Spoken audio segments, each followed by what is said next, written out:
Hello students, I hope you are doing great and we are back with another chapter. और आज chapter 3 हम discuss करने वाले हैं। ठीक है, इससे पहले चैप्टर 1 चैप्टर 2 मैंने कवर करवाए हैं और आपको ये चीज़ बिल्कुल क्लियर भी की थी स्टूडेंट्स कि जितने भी चैप्टर्स आप कर रहे हो ना, आगे आने वाले चैप्टर्स जो हैं वो सब कहीं ना कहीं पिछले चैप्टर से ही जुड़ते जुड़ते आगे जा रहे हैं।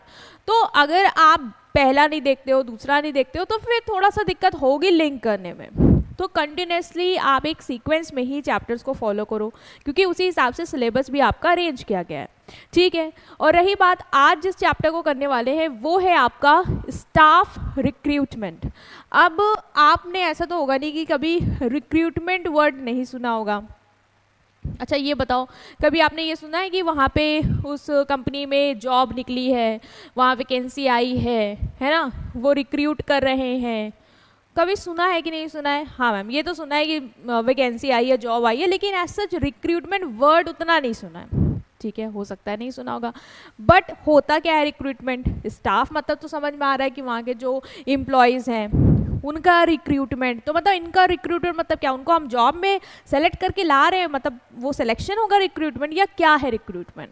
तो चलो आज हम आपका ये जो एक क्यूरियोसिटी है ना, इसको ख़त्म करेंगे, ये समझा के आखिरकार ये होता क्या है। ओके, और जैसा कि आपको पता है कि हम डायरेक्ट बुकिश नॉलेज पे और वो सब थियोरेटिकल उस पर नहीं जाएंगे। सबसे पहले तो हम एक सिनेरियो क्रिएट करेंगे, एक स्टोरी को सुनेंगे, जिससे हमारा दो फायदा होगा। पहली बात तो हमारा माइंड काम हो जाएगा, है ना, एकदम प्रिपेयर हो जाएंगे, हाँ चलो पढ़ना है। और दूसरी बात, हमें स्टोरी से फ़ायदा ये होता है कि हमें एक ओवरव्यू पूरा मिल जाता है कि चैप्टर में क्या क्या है और क्या मतलब है इस चैप्टर का। ठीक है, तो चलो हम स्टार्ट करें। और इमेज में आप देखो क्या लग रहा है, ये है एज यूजुअल रिया याद है चैप्टर 2 में रिया का कॉन्सेप्ट समझा था स्टोरी में? क्या था मैम? वो जॉब एनालिसिस कर रही थी, एचआर मैनेजर थी, आपने बताया था, वो आई थी खुश होके और उसको समझ में नहीं आ रहा था कि जॉब में कैसे लोग क्या काम कर रहे हैं, सब उल्टा सीधा चल रहा है, तो वो जॉब एनालिसिस कर रही थी। याद आया मैम? याद आया? ओके, अभी यहाँ पे रिया और भी कुछ काम कर रही है। अब रिया ने देखो यार प्रॉब्लम सॉर्ट आउट कर दी, जॉब एनालिसिस कर दिया, सब बता दिया कि इस जॉब में ये काम है, ये स्किल चाहिए, सब उसने सॉर्ट आउट कर दिया। फिर क्या हुआ, एक दिन वो आराम से अपनी कंपनी में केबिन में बैठ के चाय पी रही थी। उसको बहुत सुकून था कि यार चलो एक माथा बच्ची मैंने इस कंपनी की ख़त्म करी जॉब एनालिसिस करके। फिर एकदम से इसके फ़ोन पे क्या होता है, एक मैसेज आता है और उस मैसेज को देख के इसके होश उड़ गए हैं। आप देख रहे हो मेरे से, उसके होश उड़ गए। ये क्या हुआ? तो मैसेज में क्या था मैम? मैसेज में ये था कि उसका जो एक मैनेजर था ना, प्रोजेक्ट मैनेजर, उसने इनको मैसेज किया और बोला ma'am we have a problem, ma'am problem आ गई है। मैम अब देख रही हैं 3 of our software developer have resign all at once. एक ही बार में मैम हमारे 3 सॉफ्टवेयर डेवलपर ने रिजाइन कर दिया है। भाई होश तोड़ेंगे ही, क्योंकि इकट्ठा 3 लोगों ने रिजाइन कर दिया। एक की बात होती तो जैसे तैसे चलो मैनेज होता, 2 लोग पे काम डालते, लेकिन तीनों ने ही कर दिया।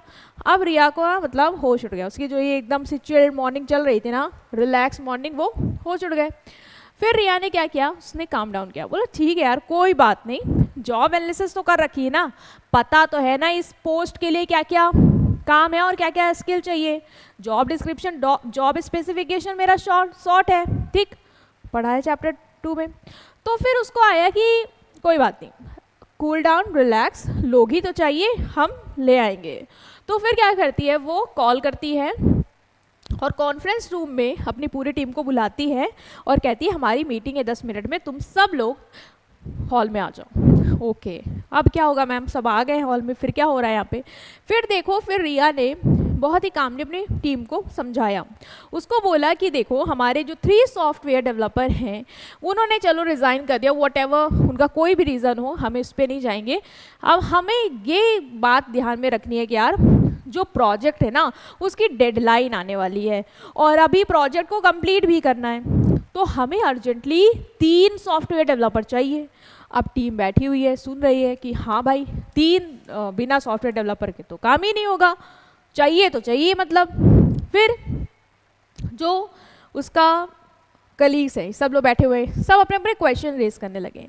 बोलते मैम कैंडिडेट्स आएंगे कहाँ से, ये 3 सॉफ्टवेयर हम लाएंगे कहाँ से? फिर एक और क्वेश्चन पुटअप करते हैं, ये कहती है कि मैम कॉस्ट भी तो लगेगी, तो कितनी कॉस्ट लगेगी अभी 3 सॉफ्टवेयर डेवलपर को लाने के लिए। और फिर ये सर भी एक क्वेश्चन पूछ लेते हैं कि मैम कांटेक्ट कैसे करेंगे इनसे, समय कम है, अब हमें जल्दी चाहिए, तो हम इन्हें कैसे कांटेक्ट करें या कितना पैसा लगाना पड़ेगा इनको लाने के लिए। सबके मन में बहुत सारे सवाल आ गए। बट रिया वो तो एचआर मैनेजर है, तो उसने कामली बोला कि देखो हमारे पास तरीके हैं बहुत सारे, तुम लोग बताओ कैसे कर सकते हैं।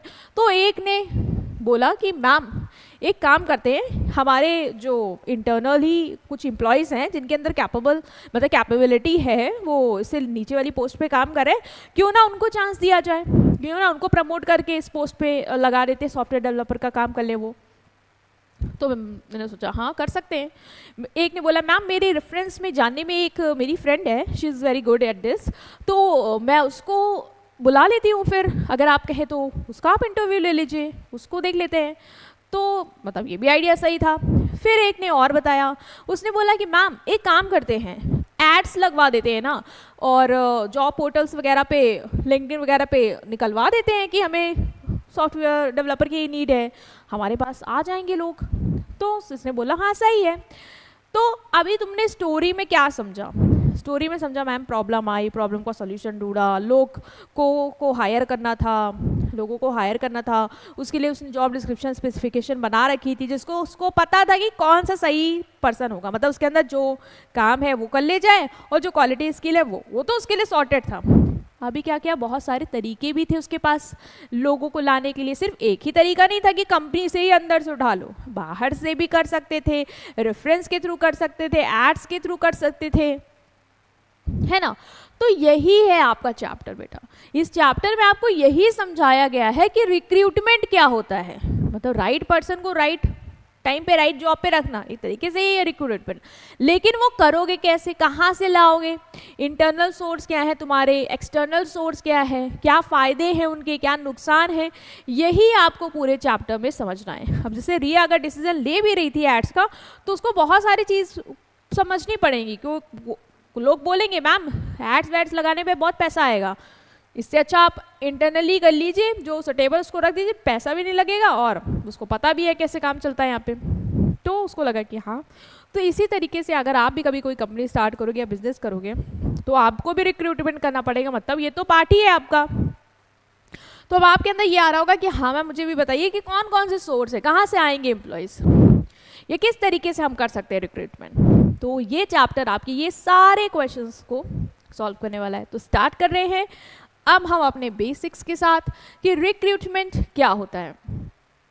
तो recruitment means finding and attracting the right people for the job, simple and sorted.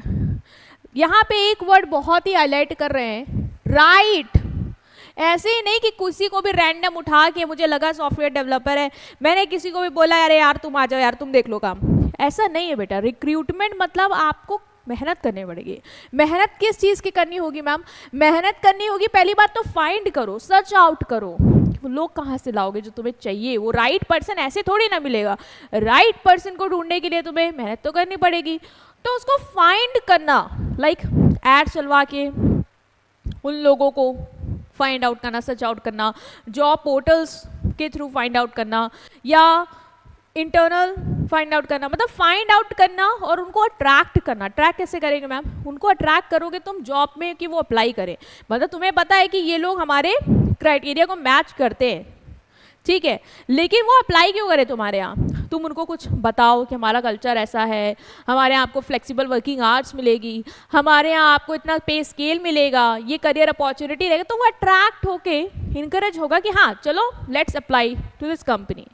तो रिक्रूटमेंट वही है कि इसमें आपको ये सब करना होगा। मतलब पहली बात तो फाइंड आउट करना होगा, आप सोर्स सेलेक्ट करेंगे कि कहाँ से आप लाएंगे, और दूसरा उनको अट्रैक्ट करेंगे, मतलब ऑफर्स वगैरह, उनको जॉब के बारे में थोड़ी अच्छी अच्छी बातें बता के उनको इनकरेज करेंगे कि वो अप्लाई करें, मतलब आपके पास सही लोग एटलीस्ट आ जाएं, ये आपका काम है रिक्रूटमेंट में, ठीक है।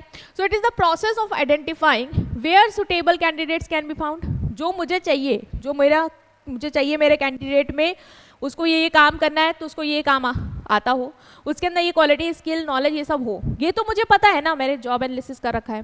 तो उसके बाद मेरा फोकस क्या होगा कि मैं उस राइट पर्सन को फाइंड आउट कर पाऊँ, है ना।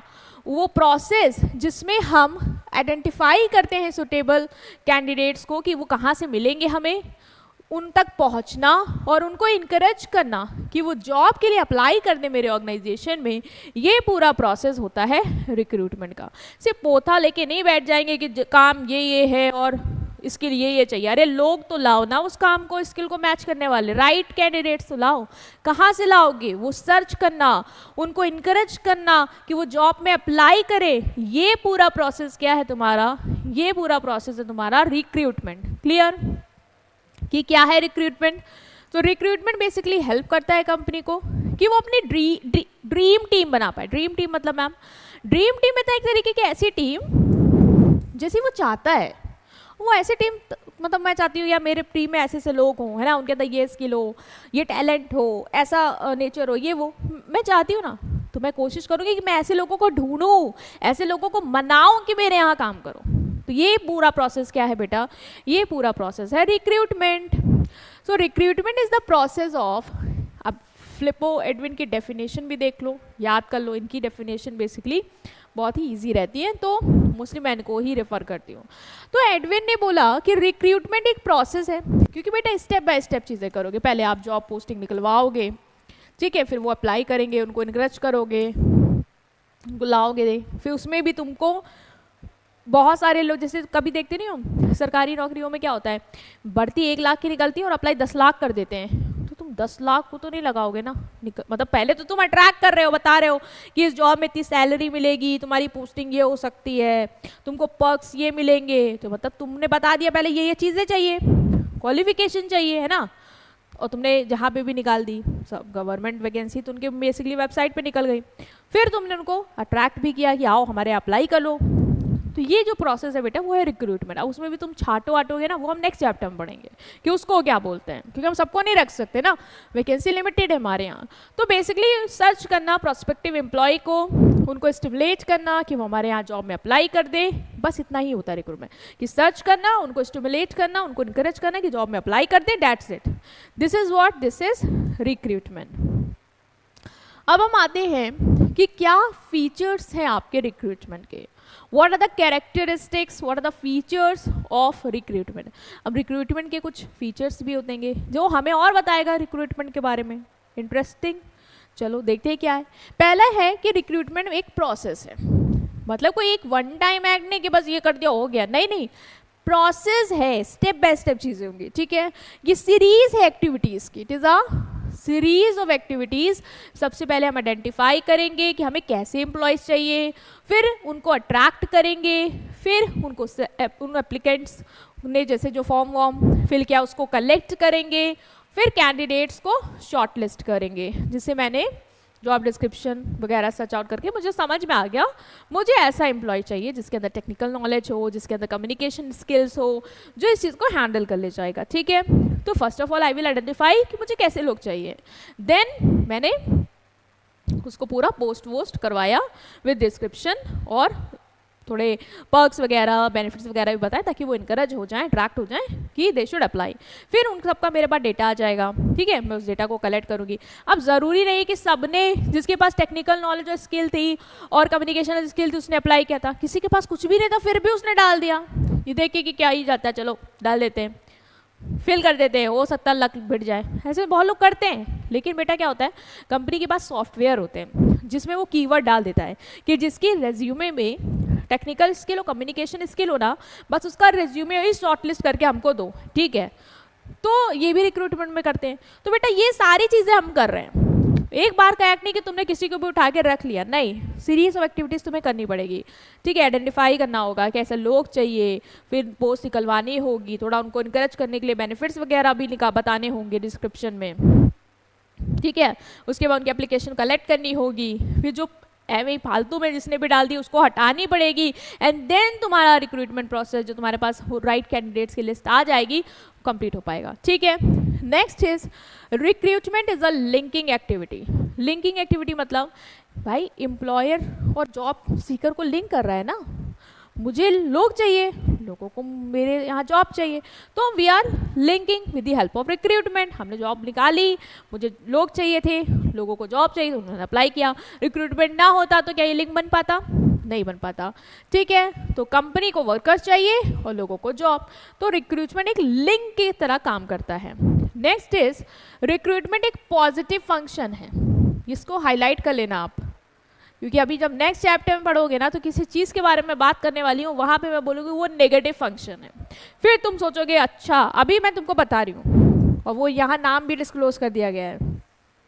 देखो रिक्रूटमेंट क्या है, एक पॉजिटिव फंक्शन है, क्योंकि जो मेन एम होता है इसका ना वो होता है कि ज़्यादा से ज़्यादा कैंडिडेट्स को अट्रैक्ट करना है।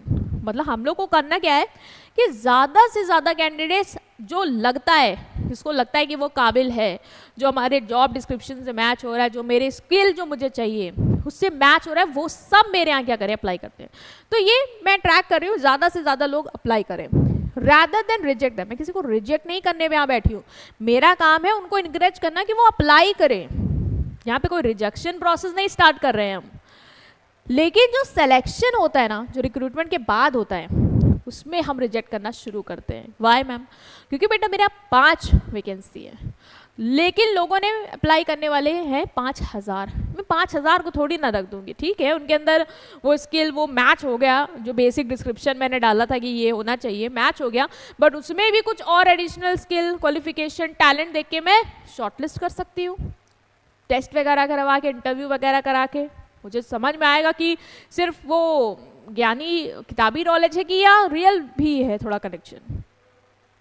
ऐसे तो कहने को कोई भी कह देगा हमें है, बस किस लेवल की मुझे चाहिए, तुम्हारे अंदर वो है या नहीं, उसके तो मुझे तुम्हें टेस्ट करना पड़ेगा ना, फिर मैं रिजेक्ट करूंगी। तो वो सिलेक्शन में होता है। But recruitment is very kind, वो सिर्फ लोगों को अट्रैक्ट करता है। You come, you apply to the post.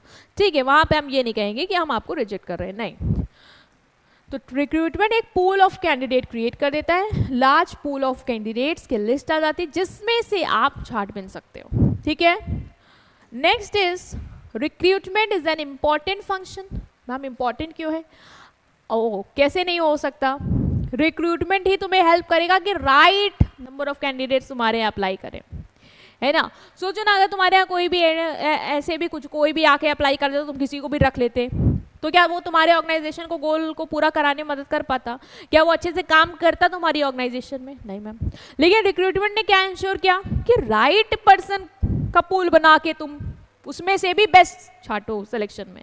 तो वो तब हो पाया जब रिक्रूटमेंट ने तुमको राइट पर्सन ऑफ कैंडिडेट्स का पूल क्रिएट करके दिया, है ना, और फिर तुमने उसमें से बेस्ट सेलेक्ट किया, फिर उसको प्लेस किया जिसने एफिशिएंटली काम करके ऑर्गेनाइजेशन के गोल्स को अचीव किया। तो अगर यही ना होता स्टार्टिंग में तो क्या ये सब हो पाता? नहीं हो पाता। तो इसलिए कहते हैं कि बहुत इंपॉर्टेंट है, राइट पर्सन को तुम्हें राइट जॉब में रखना है, क्योंकि ऑर्गेनाइजेशन की सक्सेस उस पर डिपेंड होती है, वो डायरेक्टली अफेक्ट होती है। रिक्रूटमेंट एक परवेसिव फंक्शन है। परवेसिव फंक्शन मतलब हर लेवल पे, हर टाइप ऑफ ऑर्गेनाइजेशन पे होगा। मतलब ऐसा नहीं कि सिर्फ बड़ी कंपनियों में ही हायरिंग होती है, नहीं, छोटियों में भी होती है, सिर्फ पब्लिक में, गवर्नमेंट में होती है, नहीं, प्राइवेट में भी होती है। तो हर टाइप ऑफ ऑर्गेनाइजेशन, चाहे हॉस्पिटल हो, चाहे कैफे हो, चाहे रेस्टोरेंट हो, चाहे स्कूल हो, चाहे कोई भी हो, मतलब कहीं भी प्लेस हो, हर जगह रिक्रूटमेंट होता है। So it is pervasive function. Next is it is two way process. Two way process मतलब क्या मैम? टू वे प्रोसेस मतलब बेटा कि जो जॉब सीकर है ना, जो एम्प्लॉयर है, दोनों के पास चॉइस है। तुम सोचो तुमको कोई जॉब चाहिए, ठीक है, किसी तुम्हें डेटा एंट्री की मान लो तुम्हें जॉब चाहिए, सिंपल। तो तुमने 2-3 कंपनियों में लगा रखी है अपनी सीवी, हर जगह से तुम्हें ऑफर आ गया कि हमारे यहाँ अप्लाई करिए, हमारे यहाँ अप्लाई करिए। तुमने देखा मुझे पे स्केल कहाँ मिल रहा है, कौन सा मेरे लिए ज़्यादा बेटर रहेगा, तुमने वहाँ पे अप्लाई करोगे। तो तुम्हारे पास भी चॉइस है, दूसरा एम्प्लॉयर के पास भी तो इतने लोगों का डेटा है ना जिसने राइट सेलेक्ट करके रखे, उसमें से वो सेलेक्ट करेगा ना, तो उसके पास भी चॉइस है। तो मतलब ऐसा नहीं है कि एम्प्लॉयर के पास ही चॉइस है, तुम्हारे पास कोई चॉइस नहीं है। इफ यू आर टैलेंटेड तुम्हारे पास भी चॉइस है और एम्प्लॉयर के पास भी चॉइस है। तो ये टू वे प्रोसेस है, ठीक है। एम्प्लॉयर डिसाइड करता है कि उसको किसको हायर करना है और कैंडिडेट डिसाइड करता है कि उसको किसका ऑफर एक्सेप्ट करना है। तो ये चॉइस जो है वो दोनों के पास है, ठीक है। Thank you sir. Okay, next is recruitment is a complex process. Recruitment क्या है बेटा? कॉम्प्लेक्स प्रोसेस है। कॉम्प्लेक्स प्रोसेस मतलब क्या होता है मैम? कॉम्प्लेक्स मतलब तुमको क्या लगता है बहुत आसान है ये काम, कि तुमने बस डिस्क्रिप्शन लगाया, स्पेसिफिकेशन डाली और बस दड़ा दड़ दड़ा दड़ राइट लोग आने लगे? नहीं बेटा, उसमें गलत लोग भी आएंगे जो तुम्हें नहीं भी चाहिए, उनको भी तो तुम बैठ के छाटोगे ना, और उन लोगों को अट्रैक्ट करने के लिए भी तुम्हें एफर्ट्स करने पड़ेंगे। हर जगह तुम्हें ऐड या कुछ तरीके, मतलब तुमको भाई अच्छे लोग चाहिए तो सिर्फ इंटरनल से काम नहीं बन रहा मेरा, मुझे बाहर एक ऐड वगैरह लगाने पड़ेंगे, मुझे जॉब पोर्टल से कनेक्ट करना पड़ेगा, वहाँ पे मुझे पैसे भी लगाने पड़ेंगे, तो वो सारी चीज़ों पे भी मुझे काम करना है, वो भी स्ट्रैटेजी फॉर्म आउट करनी है।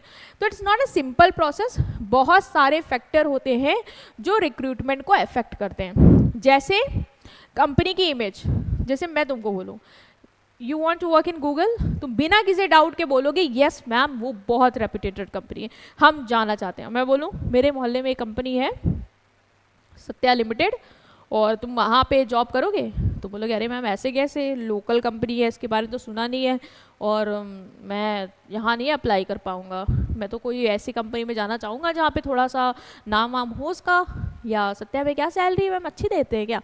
तो तुम्हारा ये फैक्टर आएगा जो तुमको मतलब हिट करेगा कि मुझे वहाँ जाना है कि नहीं। तो इतना आसान नहीं है अच्छे लोगों को अट्रैक्ट करना।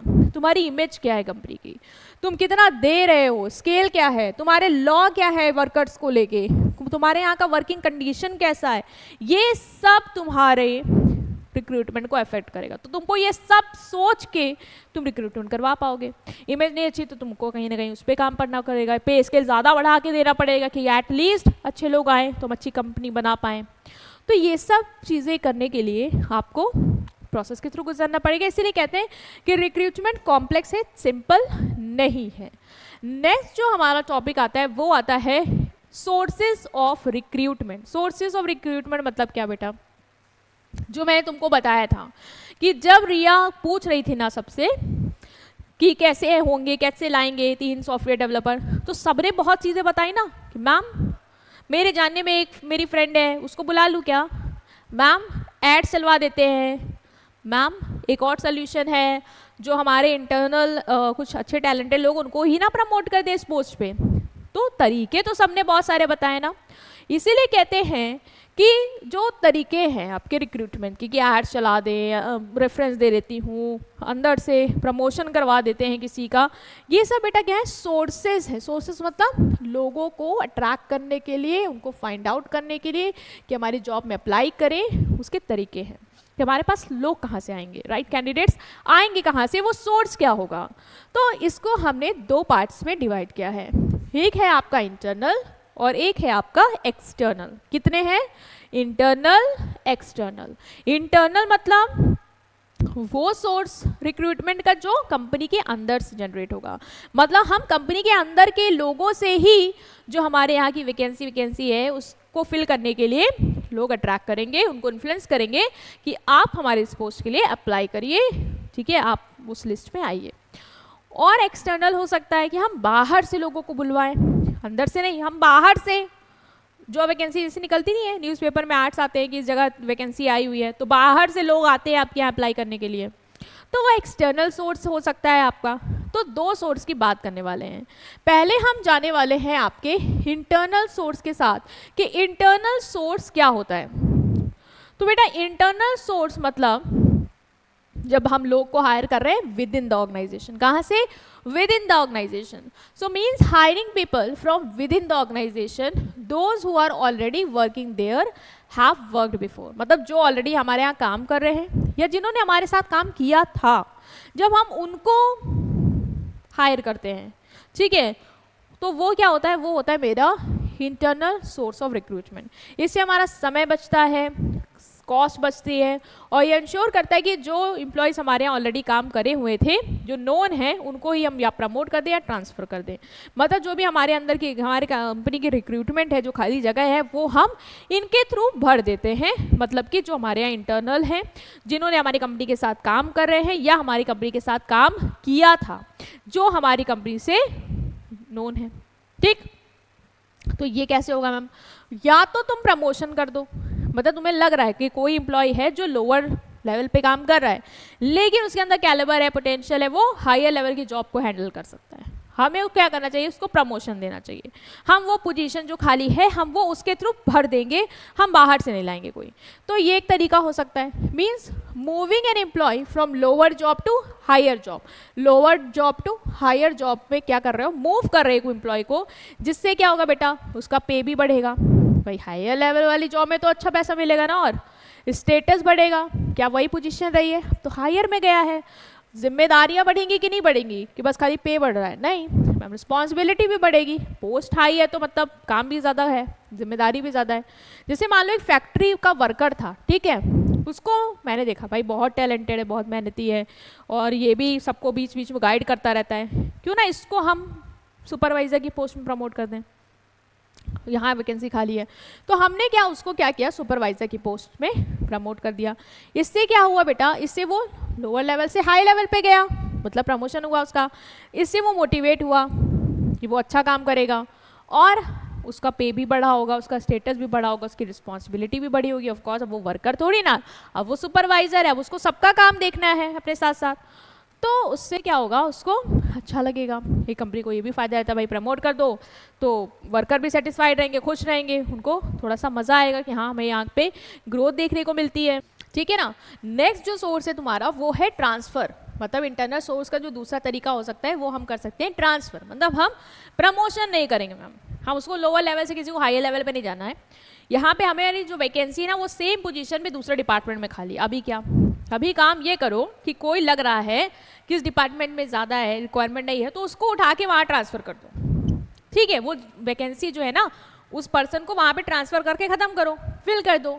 तो ये भी एक तरीका हो सकता है, means shifting an employee from one job to another similar job, usually without any increase in pay और स्टेटस। मैम पे और स्टेटस बढ़ेगा क्या, नहीं बेटा, वो उसी काम में कर रहा था ना, बस ब्रांच अलग थी।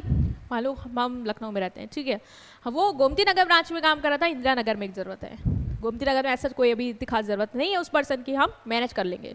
तो मैंने क्या किया, उसको इंदिरा नगर भेज दिया। तो इसका मतलब कि मैंने उसका कोई पे नहीं बढ़ाया, पोस्ट भी वही है, स्टेटस भी वही है, रिस्पॉन्सिबिलिटी भी कोई नहीं डाली, बस उसको उठा के दूसरी जगह ट्रांसफ़र कर दिया, जिससे वहाँ की जो जगह खाली थी वो भर गई।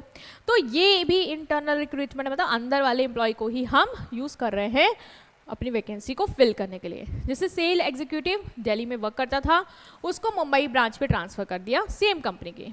जैसे कंपनी की कोई वैकेंसी जैसे दूसरी ब्रांच में आई है तो जल्दी भर जाएगी। अब मान लो हम ऐड लगाएं, ये करें, वो टीम झाम करें, क्या ज़रूरत है, कहीं पे है ज़रूरत नहीं किसी वर्कर की, ज़्यादा है, उठा के दूसरी जगह डालो उसको। तो ये भी एक तरीका है। नेक्स्ट है एक्स एम्प्लॉयज़। एक्स एम्प्लॉयज़ मतलब मैम जैसे एक्स लोग होते हैं, पुराने लोग, वैसे ही एक्स एम्प्लॉयज़ होते हैं। मतलब ये कि ये एम्प्लॉय तुम्हारे लाइफ में पहले था, अभी नहीं है तुम्हारी कंपनी, मतलब पहले काम कर चुका है, अभी नहीं है तुम्हारी कंपनी में, तो उनको तुम बातचीत कर सकते हो। तुम्हारे वैकेंसी आई है भाई, वो तो यहाँ पे काम किया है इतने सालों, उसको एक्सपीरियंस, उसको पता है ये काम कैसे होना है, अभी वैकेंसी है, खाली है, हम नए के साथ नहीं जाना चाह रहे, हमें मतलब सोचो डर लग रहा है कि यार नया कर पाए ना कर पाए, मुझे पता है ये पुराने अच्छे थे, इनको हमने मतलब इन्होंने रिटायर ले लिया, जो भी हो गया उन्होंने रिटायरमेंट कर लिया, बट मे भी शायद आ जाएँ, क्या करूँ मैं, मतलब हो सकता है कि वो क्या कहते हैं उसको, कंफर्टेबल, हाँ हो सकता है वो कंफर्टेबल हो जाए आने के लिए, हो सकता है ना, तो वो आ जाएंगे, वो फिल कर देंगे। तो इससे भी मुझे क्या है बेटा, बाहर से लाने की ज़रूरत नहीं है इन्हीं को। इसीलिए देखो तुमको मीनिंग मैंने बोला था, जो एम्प्लॉय ऑर्गेनाइजेशन में काम कर रहे हैं या कर चुके थे, जब उनके थ्रू हम वैकेंसी फिलअप करते हैं या उनको इनकरेज करते हैं कि वो आए माई ऑर्गेनाइजेशन में अप्लाई करें जो खाली पोस्ट है उसके लिए, तो वो था इंटरनल। तो यही था, कर रहे थे कौन थे, ex employees. Some time former employees जिन्होंने कंपनी छोड़ दी, हो सकता है किसी भी रीज़न से छोड़ा हो, उनको हम रीहायर्ड कर सकते हैं अगर वो अवेलेबल हैं और इंटरेस्टेड हैं। अगर उनका मन भी आने का और वो अवेलेबल हैं तो वो आ जाए। भाई उनको कंपनी के कल्चर, कंपनी की पॉलिसी से तो वो फैमिलियर है ही, उनको तो पता है यहाँ कैसे काम होता है, क्या चलता है। जैसे कि रिटायर्ड इंजीनियर है, ठीक है, वो कंपनी का एक्स एम्प्लॉय रह चुका है और हमने उसको कहा कि आप सर शॉर्ट टर्म प्रोजेक्ट है, हमें एक एम्प्लॉय की ज़रूरत है, हम बाहर से नहीं ट्रस्ट करना चाह रहे हैं, तो प्लीज़ आप आके इस शॉर्ट टर्म प्रोजेक्ट को हैंडल कर लीजिए और ये वैकेंसी जो खाली पोस्ट है आप फिल कर दीजिए। और वो मान गए कि हाँ ठीक है, आई एम रेडी। तो इससे क्या होगा, कंपनी को अगर कोई अर्जेंटली नीड है ना, तो ये बहुत अच्छा तरीका होता है इंटरनल रिक्रूटमेंट का। Next is recommendation by employees. Riya वाले एग्जाम्पल में कह नहीं रही थी मेरी एक फ्रेंड है मैम मैं उसको बुला लूँ, तो वही है कि एम्प्लॉय भी रिकमेंड करते हैं, जैसे एग्जिस्टिंग एम्प्लॉयज अपने फ्रेंड्स अपने रिलेटिव्स को आपको रिकमेंड कर सकते हैं, कोई खाली पोजीशन है उसके लिए। सिंस ये कैंडिडेट आपको मतलब आपके करंट नोन है, आप इन पे ट्रस्ट करते हो, तो कंपनी का समय बचता है। मतलब कंपनी को लगता है कि यार हमारा एम्प्लॉय है जिसको पता है काम वाम कैसे है यहाँ पे, और ये जिसको बता भी रहा होगा ये उसी हिसाब का हमें बताएगा जो हमारे यहाँ काम कर ले जाए, तो हम ट्रस्ट करते हैं। Instead of going with a fresh process, हमको लगता है ठीक है इनकी रिकमेंडेशन के साथ जाते हैं, जिनको ये कह रहे हैं हम एक बार बुलाते हैं, इंटरव्यू लेते हैं, अगर हमें सुटेबल लगता है तो हम उसके साथ आगे बढ़ जाएंगे।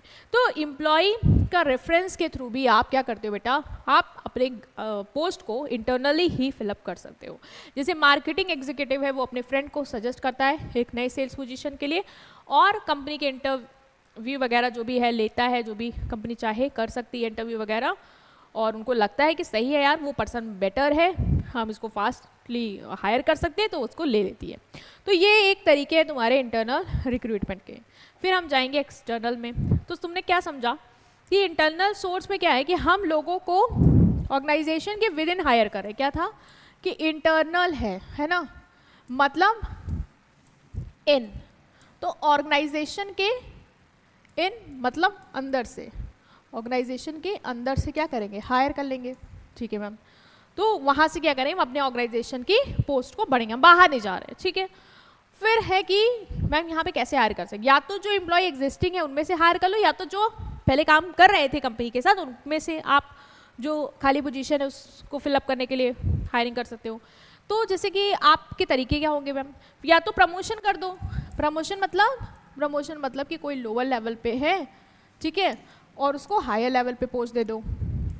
ठीक, दूसरा तरीका होगा कि आप ट्रांसफ़र कर दो। ट्रांसफ़र मतलब एक एम्प्लॉय एक ब्रांच से दूसरी ब्रांच चला जाए जहाँ पे वैकेंसी है।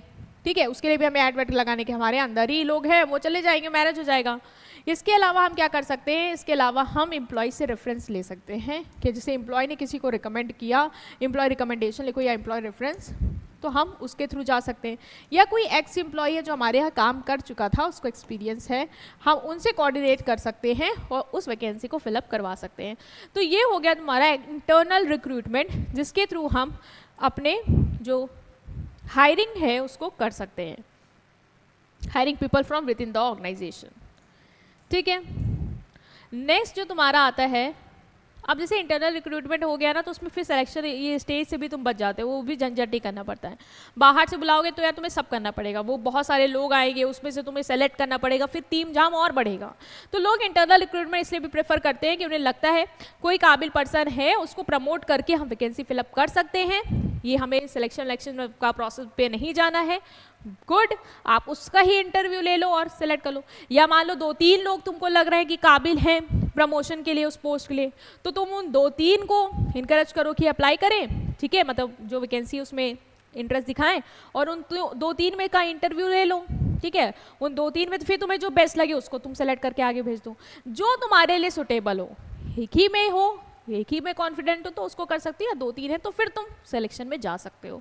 ठीक है, तो ये हो गया internal recruitment, internal source of recruitment. इसके मैम क्या फ़ायदे होंगे, पहले तुम्हें क्या लगा क्या फ़ायदा है मैम? जो लोग हमारे एम्प्लॉयज़ हैं जो काम कर रहे हैं उनको मोटिवेशन तो मैम आपने बोला होगा, और सही में होगा। तुम सोचो, तुम किसी ऑर्गेनाइजेशन में बहुत साल से काम कर रहे हो और तुमको मैंने प्रमोट कर दिया अच्छी पोजीशन में, तुम्हें खुशी होगी कि नहीं होगी, तुम्हें अच्छा लगेगा कि नहीं लगेगा, तुम मोटिवेट होगे कि नहीं होगे मेरे साथ काम करने के लिए? ऑफ कोर्स होंगे। तो मोटिवेशन की तरह काम कर सकते हैं। जब एम्प्लॉय को लगता है कि प्रमोशन ऑर्गेनाइजेशन के अंदर ही हो रहा है, तो वो मोटिवेट हो जाते हैं कि हम बहुत अच्छा काम करेंगे ताकि नेक्स्ट मुझे ही हाई लेवल पे प्रमोट किया जाए। Reduce labour turnover and absenteeism, जब एम्प्लॉयज़ को अपॉर्चुनिटी मिलती है कि वो ऊपर जा सकते हैं, उन्हें कंपनी में हायर पोस्ट के लिए कंसीडर किया जाएगा, तो फिर वो किसी और ऑर्गेनाइजेशन में नहीं जाना चाहते हैं। वरना एम्प्लॉय को लगता है 10 साल से हम यहाँ पे एज अ फैक्ट्री वर्कर ही काम कर रहे हैं। यार 10 साल का एक्सपीरियंस बहुत होता है, मुझे सुपरवाइजर बना देना चाहिए था इन्हें, इन्होंने मुझे नहीं बनाया। मैं काम करता हूँ, दूसरी फैक्ट्री जाता हूँ, वहाँ अगर मैं बताऊँगा मेरे को 10 साल का एक्सपीरियंस, तो शायद मेरे को सुपरवाइजर की पोस्ट में बैठा दें, तो फिर वर्कर जाएगा वहाँ पे। तो आप अगर आपके यहाँ अपॉर्चुनिटी मिल रही है उसको कि आप ही उसको ये फ़ायदा दे रहे हो, तो वो क्यों जाएगा? ठीक है, वो सेटिस्फाइड रहेगा, कंपनी नहीं लीव करेगा, ये भी फ़ायदा है। दूसरा चीपर सोर्स है, ये भी हमने देखा कि आपको वैकेंसी और जॉब एड्स ये सब पे नहीं जाना है कि हायरिंग एजेंसी को पे कर रहे हो या कैंपस रिक्रूटमेंट करा रहे हो तो वहाँ पे तुमको पैसा लगा रहे हो, नहीं, आप इंटरनली ही लोगों को पोजीशन में रख रहे हैं, तुम्हारा समय भी बच रहा है और कॉस्ट भी बच रही है। Next is known and reliable candidate, ये सबसे अच्छा फायदा है कि जिसको तुम जानते हो, जिस पे तुम्हें भरोसा है, जो तुम्हारी कंपनी के साथ जुड़ा हुआ है, जो तुम्हारी कंपनी की पॉलिसी को, उसके वर्किंग कल्चर को समझ चुका है, तुम उसको ही पोजीशन में रख रहे हो। तो तुम्हें रहता है कि हाँ सही है यार, जो बंदा इतने साल से लगा है, इसको पता है, हम उसको ही हायर अथॉरिटी दे रहे हैं। मान लो कल का कोई नया पर्सन आया, उसको कंपनी के बारे में कुछ नहीं पता है, पता नहीं कर पाए नहीं कर पाए, हमें एक डाउट रहता है, तो इसके बारे में तो हमें एक श्योरिटी नहीं, इतने साल से कर रहे हैं तो कर ले जाएंगे, तो वो हमारे लिए एक फ़ायदा हो जाता है कंपनी के लिए कि उसको पहले से पता होता है कि एम्प्लॉय की क्या परफॉर्मेंस है, क्या बिहेवियर है, तो कम रिस्क रहता है। नो नीड फॉर ट्रेनिंग, अब जो नए लोग हैं उनको तो तुम्हें ट्रेनिंग देनी पड़ेगी, लेकिन इंटरनल कैंडिडेट तो जो कंपनी का सिस्टम है, पॉलिसी है, उसको पहले से ही जानते हैं, तो वो नया रोल इमीडिएटली स्टार्ट कर सकते हैं। उनको कोई हमें बार बार इंट्रोडक्शन, कंपनी का ओरिएंटेशन, ये सब देने की ज़रूरत नहीं है कि हमारी पॉलिसीज़ ये है, हम ऐसे काम करते हैं, कुछ नहीं बताने की ज़रूरत है, तो वो भी हमारे लिए एक फ़ायदा हो जाएगा। नेक्स्ट, इतने फ़ायदे ही नहीं हैं, कुछ नुकसान भी हैं।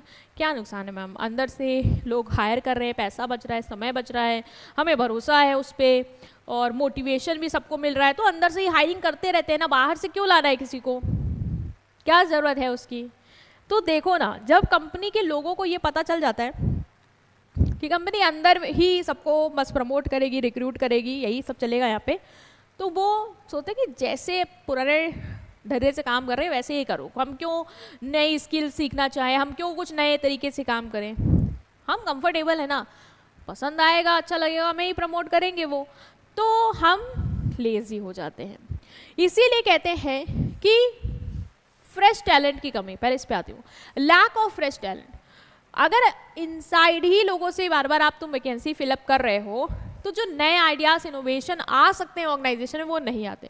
मान लो ऑर्गेनाइजेशन में पहले से ही लोग हैं, वो उसी तरीके से काम कर रहे जैसा है, अब कोई नया आया, उसने नई स्किल्स लाइफ सीखी होगी, उसको नए टूल्स आते होंगे, उसको काम करने का अलग तरीका आता होगा, वो अपने आइडियाज़, इनोवेशन के साथ आएगा कि सर हम इस तरीके से कर सकते हैं, इससे जल्दी होगा, तो वो फ्रेश टैलेंट आएगा, तो माहौल बदलेगा, एफिशिएंसी इंप्रूव होने के चांस रहेंगे, जो कि इंटरनल वाले से तो उतना नहीं मिलने वाला। Next is limited choice, company को एग्जिस्टिंग एम्प्लॉय से ही सेलेक्ट करना है, जो है उसमें से ही तुम्हें किसी को प्रमोट करना है, उतना फ़ायदा तो है, मतलब उतनी तुम्हें चॉइस तो मिल नहीं रही है कि तुम्हें वाइड, जैसे एक्सटर्नल करोगे तो कितने लोग अप्लाई करते हैं जॉब के लिए, उसमें से तुम्हारे पास कितनी चॉइस है, किसको सेलेक्ट कर लो, लेकिन एग्जिस्टिंग एम्प्लॉय में ज़्यादा से ज़्यादा कितने लोगों की चॉइस है तुम्हारे पास, 10, 20, 50, उनमें से ही तुम्हें कोई सेलेक्ट करना है, चाहे सही हो ना हो उतना काबिल, उनमें से तुम सेलेक्ट कर लोगे, तो ये थोड़ा सा डिमेरिट है। Next is possible frustration among employees, जब एम्प्लॉयज़ प्रमोट होते हैं तो सबको तो मैं प्रमोट करूँगी नहीं, मुझे जो लग रहा है कि ये सुटेबल, मैंने इसको प्रमोट कर दिया, तो बाकी का क्या होगा मैम? बाकी लोग जेलस हो जाएंगे, वो इनसिक्योर फील करेंगे कि अरे हम भी 10 साल से लगे, बताओ इनको कर दिया, हमें नहीं किया, हमें ऐसी क्या कमी हो गई, तो फिर वो क्या होगा, जेलसी आने लगेगी, टेंशन आने लगेगी, डिसअपॉइंट होके घूमेंगे, काम में उनका मन नहीं लगने वाला। इसलिए कंपनी सोचती है बाहर से लाओ, ये लोग आपस में लड़ना भिड़ना शुरू कर देंगे, वो ज़्यादा सुटेबल है, तो वो वहाँ पे ये एक थोड़ा सा रहता है कि एम्प्लॉयज़ में फ्रस्ट्रेशन आएगा। Risk of promoting inefficient employees, कभी कभी ये होता है कि जो अनडिजर्विंग एम्प्लॉयज़ हैं उनको ही प्रमोट कर दिया जाता है, कहते हैं मैम ये सीनियर है, 50 साल का एक्सपीरियंस है, इनको ही क्यों ना प्रमोट करें, भले ही 10 साल या नया जो पहले आया था 5 साल का एक्सपीरियंस है वो उससे ज़्यादा काबिल है, but because of seniority and all की सुपीरियर है तो हम उनको देते हैं, तो ये थोड़ा सा फेवरेटिज्म वाला फैक्टर आ जाता है कभी कभी, जो कि भाई नुकसान देता है। Next is eventually external recruitment become necessary, अब सारी वैकेंसी तो तुम प्रमोट कर करके और ट्रांसफ़र कर करके नहीं भर दोगे ना, या एक्स एम्प्लॉयज़ को बुला के, आना चाहेंगे तो आएंगे, नहीं आएंगे तो फिर, तो तुम्हें बाहर से लोगों को लाना ही होगा, ठीक है। 1 लाख की वैकेंसी तो तुम कितना अंदर से भर दोगे, बाहर से तो आपको इनवाइट करना ही होगा। तो कंपनी के लिए इवेंचुअली जो रिक्रूटमेंट है from outside for new specified role वो बन जाता है कि आपको करना पड़ेगा, ठीक है। इंटरनली से सारी चीज़ें नहीं हो पाएंगी। ओके, तो जब करना ही है तो अब आते हैं एक्सटर्नल सोर्स पे। ये external source of recruitment ma'am क्या होता है? देखो, तुमको ये समझ में आना है इंटरनल सोर्स कि कंपनी के विद इन ही से हम लोग को हायर करके उनसे पोस्ट फिलअप कर रहे हैं। एक्सटर्नल मतलब क्या कि कंपनी के अंदर से नहीं होगा, अभी क्या होगा, बाहर से होगा। बाहर से मतलब हम बाहर से लोगों को अट्रैक्ट करेंगे, उनको इनवाइट करेंगे कि हमारे यहाँ ये जॉब है, ये पोस्ट है, इसमें ये डिस्क्रिप्शन है, मतलब ये काम करना होगा, ये क्वालिफिकेशन चाहिए, ये स्किल चाहिए, ये नॉलेज चाहिए, और फिर जो लोग तुमको लगता है कि यार तुम लोग के अंदर ये है, हमारे यहाँ आओ और अप्लाई कर दो, और हम तुम्हें ये बेनिफिट देंगे, जिससे अगर वो हिचकिचा भी रहा है कि नहीं यार मेरे पास स्किल तो है लेकिन मैं करूँ ना करूँ, तो मैं उसको सैलरी और बोनस ये सब भी बताऊंगी कि जिससे वो अट्रैक्ट हो जाएगा कि हाँ लेट्स डू इट। तो वो क्या है, वो है एक्सटर्नल सोर्स, मीन्स हायर करना पीपल को फ्रॉम आउटसाइड द ऑर्गेनाइजेशन। वो था hiring people from within the organisation, ये क्या है, hiring people from outside the organisation, मतलब ऑर्गेनाइजेशन से बाहर लाएंगे, बाहर के ऑर्गेनाइजेशन के बाहर से लाएंगे। Those who are not currently working, मतलब भाई बाहर के हैं तो बाहर के हैं, फिर ऑर्गेनाइजेशन से कोई नाता वाता नहीं कि यहाँ काम कर रहे हैं, फिर तो वो इंटरनल हो जाएगा। So this method is used when fresh talent, new idea और specific technical skills are required. ये कब करेंगे मैम, ये एक्सटर्नल सोर्स वाला कब करेंगे, जब तुम्हें फ्रेश टैलेंट चाहिए, जब तुम्हें नए आइडियाज़, कोई इनोवेटिव पर्सन चाहिए या कोई स्पेसिफिक स्किल वाला बंदा चाहिए, तो तुम क्या करोगे, एक्सटर्नल सोर्स को प्रेफरेंस दोगे और उसके थ्रू रिक्रूटमेंट करोगे। क्योंकि इंटरनल वाले के पास क्या फ्रेश टैलेंट, वो तो जैसे चल रहे हैं वैसे चलेंगे, तो फ्रेश टैलेंट चाहिए, new idea, new innovative person चाहिए, तो वो हमें नया ही लाना होगा। तो external source will be the good option. तो मैम एक्सटर्नल सोर्स तो समझ आ गया कि बाहर से लोगों को हम लाते हैं, हायर करते हैं, ठीक है, उनको इनकरेज करते हैं, उनको इनवाइट करते हैं, उनको इनकरेज करते हैं कि हमारे यहाँ अप्लाई करो। तो ये कैसे कर सकते हैं, हाउ इट्स पॉसिबल? देखो, या तो तुम एड्स लगा दो, तुम एड्स देखते भी होगे, ठीक है, न्यूज़पेपर में देखते होगे एड वगैरह आते हैं कि वी आर हायरिंग, आता है कि नहीं आता है? तो ये क्या है, तो ये क्या है बेटा, ये एडवर्टीजमेंट जो कंपनियाँ पब्लिश करती हैं, ये भी एक्सटर्नल सोर्स, एक तरीका है तुम्हारा बाहर से लोगों को हायर करने का। तो जब कंपनी चाहती है कि वैकेंसी फिल करनी है तो वो जॉब एड्स पब्लिश करती है, न्यूज़पेपर में, टीवी में, रेडियो में, जर्नल में, ऑनलाइन प्लेटफॉर्म में। ये जो एड है उसमें सारी डिटेल दे देती हैं वो कि जॉब का टाइटल क्या है, क्वालिफिकेशन क्या चाहिए, एक्सपीरियंस कितना चाहिए और आप कैसे अप्लाई करेंगे। बता भी देती है कि आपको ये गूगल फॉर्म फिलअप करना है, उसको सबमिट करना है और आप अप्लाई कर लेंगे। तो वो सब कुछ बता देती है उसमें, ठीक है। इसका फ़ायदा क्या मैम, लार्ज ऑडियंस। अब आप देखते हो यूट्यूब में भी कोई वैकेंसी जैसे कोई कंपनी डालती है तो आती है वहाँ पे, है ना, कि वी आर हायरिंग, तो तुम फॉर्म वॉर्म भर के या एड्स वगैरह देख के अप्लाई कर देते हो। अब इसमें भी तुम्हारा 2 चीज़ पे आएगा, एक तो ई रिक्रूटमेंट जब तुम ऑनलाइन करोगे, और एक जैसे टीवी ऐड आया तुम वहाँ जाके तुमने देखा और CV भी लेके पहुँच गए इंटरव्यू के लिए, या कुछ भी तरीका है तो वो भी हो सकता है, ठीक है। तो वही है कि ऑनलाइन प्लेटफॉर्म के थ्रू, जर्नल के थ्रू, टीवी, रेडियो, न्यूज़पेपर, इन सब में ऐड वैड लगा देती है और तुम्हें पता चल जाता है। जैसे स्कूल वगैरह में वैकेंसी आती है तो वो न्यूज़पेपर में निकालवा देते हैं। तो न्यूज़पेपर में जैसे तुमने रीड आउट किया, वैकेंसी आई है, तुम्हें पता चल गया, तुम वहाँ जाके अपना CV वगैरह दे आ सकते हो। तो ये तरीके होते हैं तुम्हारे एक्सटर्नल सोर्स के। तो पहला है एड्स, और भाई बहुत सारे अनक्वालिफाइड एप्लीकेंट्स भी अप्लाई कर देते हैं, देखा उन्होंने, आई है वेबसाइट पर जाके फिलअप कर दिया फॉर्म, क्या ही जा रहा है, और अनक्वालिफाइड भी आ गए, अब तुमको छांटने बिनने में बहुत समय लगेगा। तो ये तो भाई डिसएडवांटेज है ही। Next is campus recruitment. अभी आप जब कॉलेज जाओगे तो आप सुनोगे कि कैंपस रिक्रूटमेंट होता है। कैंपस रिक्रूटमेंट मतलब कि तुम्हारे कैंपस में ही कंपनियाँ आएंगी और तुम्हें हायर करके ले जाएंगी, ठीक है। वहाँ पे जैसे बहुत सारे लोगों को अपॉर्चुनिटी देगी कि आप लोग ये फॉर्म वगैरह जो भी है फिलअप करिए, एंड देन उसमें से जो लगेगा उसको कि सुटेबल कैंडिडेट उसमें से फर्दर वो प्रोसेस करके सेलेक्ट करेगी। तो ये जो प्रोसेस है जिसमें आप जिसमें आप कैंपस रिक्रूटमेंट कर रहे हो, ये भी एक तरीका हो सकता है एक्सटर्नल सोर्स का, कि बिजनेस ऑर्गेनाइजेशन कॉलेजेस और यूनिवर्सिटी विजिट करती है, ठीक है, इससे पहले स्टूडेंट ग्रेजुएट हो जाए, क्योंकि ग्रेजुएट के बाद आपको जॉब चाहिए है। So this is popular for job that require technical and professional knowledge. जैसे मुझे कोई मैनेजमेंट के लिए चाहिए तो मैं MBA वालों के पास यहाँ पे कैंपस रिक्रूटमेंट ऑर्गेनाइजेशन चली गई, फिर MBA वालों से बातचीत हुई, ठीक है, फॉर्म फिलअप कराया गया, देखा कि कौन मीट करा हमारी क्वालिफिकेशन को, तो उनको अट्रैक्ट करेंगे कि हमारे यहाँ अप्लाई करिए। तो ये एक तरीका हो सकता है एक्सटर्नल रिक्रूटमेंट का, दैट इज कैंपस प्लेसमेंट। इससे तुम्हारी एडवर्टीजमेंट कॉस्ट बचेगी क्योंकि तुम वहाँ जा रहे हो, ठीक है, और यंग कैंडिडेट्स आएंगे। Next is employment exchange. Employment exchange क्या होता है? ये गवर्नमेंट ऑफिसेज होते हैं। क्या होते हैं?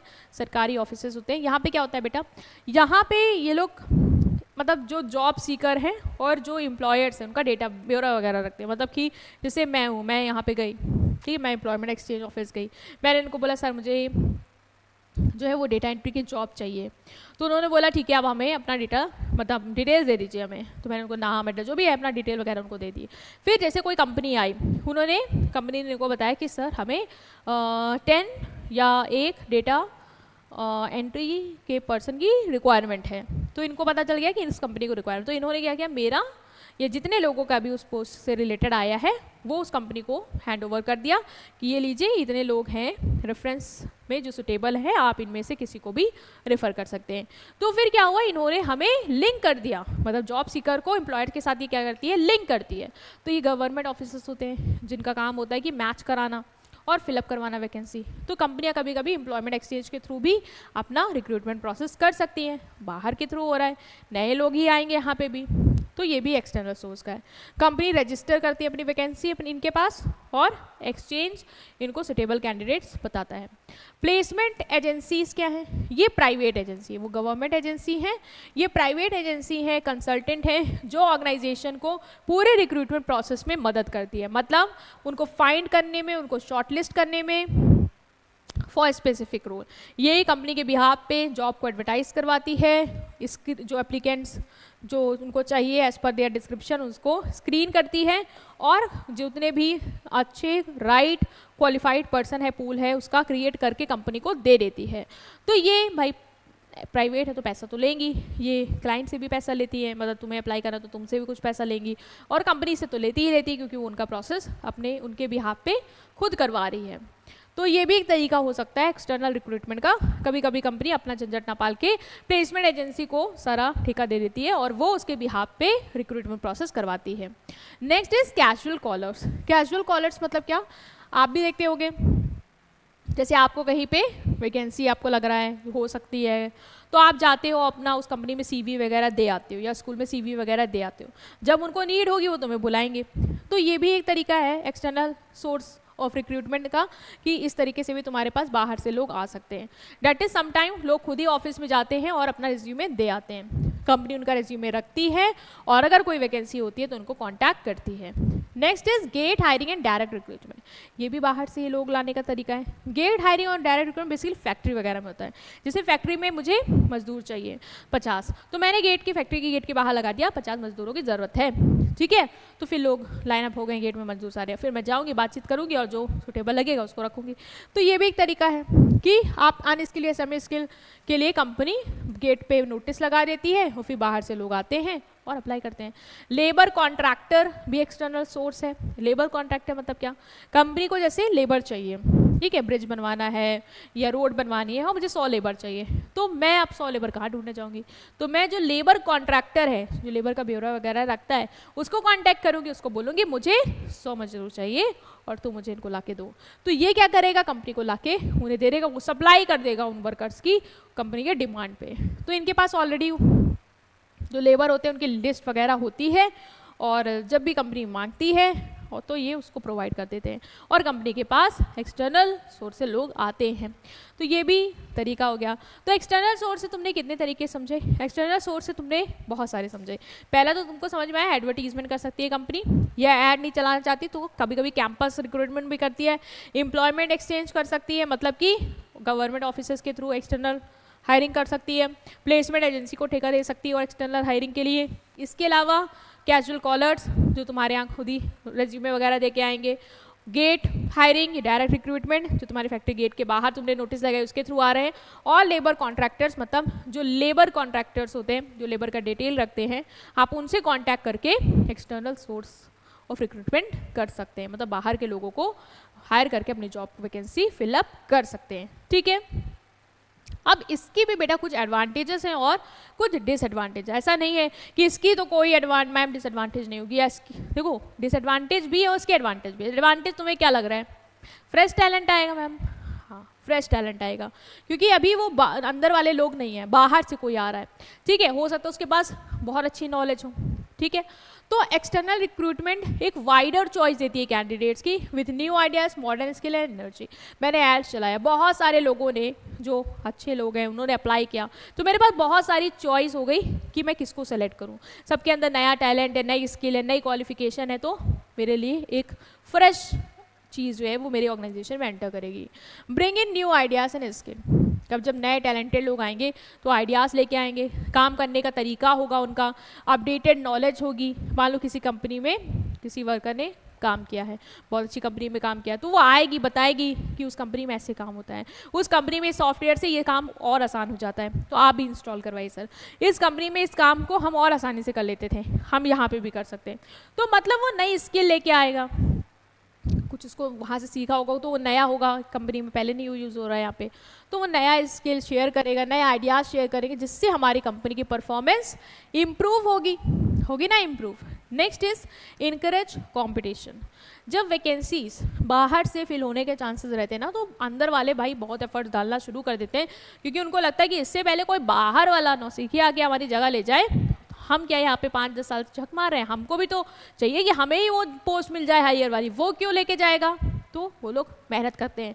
ठीक है, उनके अंदर एक रहता है कि हाँ कोई और ना ले जाए तो हमें अपना बेस्ट देना है, क्योंकि कंपटीशन तो है ही, तो वो हार्ड वर्क करते हैं ताकि वो अपनी परफॉर्मेंस को इम्प्रूव कर पाएँ, क्योंकि उनको पता रहता है कि कंपटीशन है, कंपनी बाहर से भी बुला सकती है लोगों को। Next is suitable when internal recruitment is impossible. मैंने बोला भी था वहाँ पे कि सारी पोजीशन तुम इंटरनली नहीं भर सकते हो। ठीक है, ड्यू टू जैसे कोई रिज़ाइन कर रहा है, रिटायर हो रहा है, या क्वालिफाइड स्टाफ की कमी है, तो तुम सारी पोस्ट सोचो कि हम इन्हीं के थ्रू भरेंगे, जो अंदर काम करें नहीं हो सकता।